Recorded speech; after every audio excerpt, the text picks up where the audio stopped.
Hello, this is Ronald Haynes, and you're wondering now, what on earth is this fellow talking about with the term existential humanism? I mean, what the heck is that? And that's really what I'm about to tell you about. This is the first part of a three-part introduction, if you will.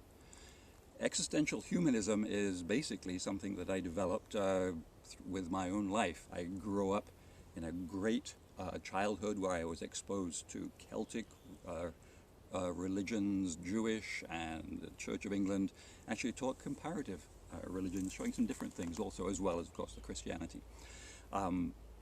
Growing up, I put all these different religions in one category, along with the what you might think, the Easter Bunny, Father Christmas, everything else. They were just stories and things like that. So even from an early age, I never actually believed any of that, but I did see the reason for going along with it all, because that's what everybody else did. And it was part of society. It was part of getting by. In my Church of England school, when I was a kid, we had some Roman Catholic kids, and they were ostracized. They weren't part of the group, the in-group.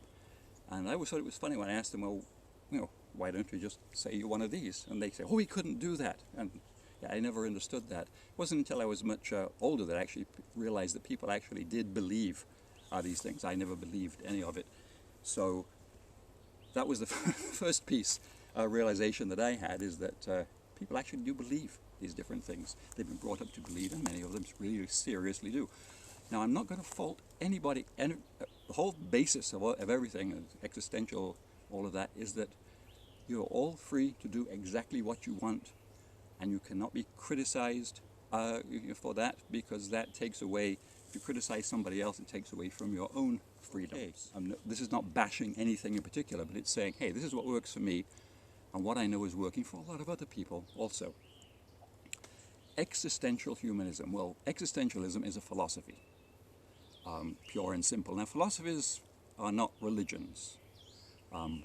Religions tend to have celebrations, and everybody gets together, and they celebrate major life events. You don't see that with philosophers. So philosophy is something very, very different. Religions, on the other hand, are defined differently by whoever you speak to. So one of the things we're going to be doing is to really defining what religion really is, getting a global definition of religion that will encompass all the different religions that are out there, some theistic, some non-theistic. It really, really doesn't matter. And again, everybody is entitled to their own following, own beliefs, whatever. Once we've got a definition of religion, though, then we are going to say, okay, what would the perfect religion look like? We're going to come up with that. Throughout this series, we're going to be examining the meaning of life. I can give you that one right away. Life has no meaning except what you give it. Your life is yours, and you put a meaning on it for yourself. You don't have to listen to other people telling you what life's all about, and what your life is about is what you want to be about. We'll explore that more. Truth. We'll talk about truth. What is truth? How do we define it? And what do we do with truth? We'll talk about infinity and some of the big concepts there.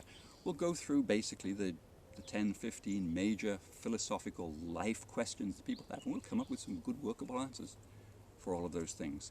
Because that's what we're really all about, is creating something that works. It works for today, and it's adjustable to work for tomorrow. We're basic, excuse me.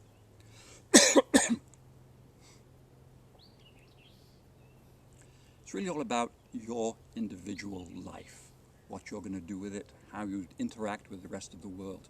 And those are the pieces that we come up with. As we say, existentialism is a philosophy. A piece of it certainly goes there, because they got some darn good stuff. Basically, you're thrown into the world. It's a pre-made world, but it's up to you to kind of determine what you're going to do with it. Unfortunately, we all get sucked in and indoctrinated with lots of different things, and it's hard sometimes to break free of that. Humanism is a religion, but with religions it brings structure and things that I really not really that crazy about. So in my mind, a religion shouldn't have the structures that are imposed on it and there's various forms of humanism. We'll talk about a lot of different things. But if we take the basic tenets of existential philosophy. We take the concepts that the humanist broad picture deals with. Out of that we can synthesize something which very rightly could be called a religion for the modern day. And let me leave you with this thought, going back to that meaning of life thing. Look around. I'm in a kind of a foresty area, jungly area here right now. That's a big thatch palm behind me. If you listen, I can hear birds. I don't know if you can hear it on this recording or not. There's lizards running around all over the place. And I'm here. We're all here. We're all part of life. Life is wonderful. Look at it, live it, suck it up, enjoy it. But don't diminish it. If you try to give it a reason for existing, if you try and say what it's for, who created it, or anything like that, you've lost it. You've lost the essence. You've diminished what life is all about. Enjoy life, suck it up, be part of life, and then your individual life, you create a plan and a path to what you're going to follow, and you do with it what you want to do with it. And that's what we're really all about in this series, and I'm looking forward to giving you more input as we go.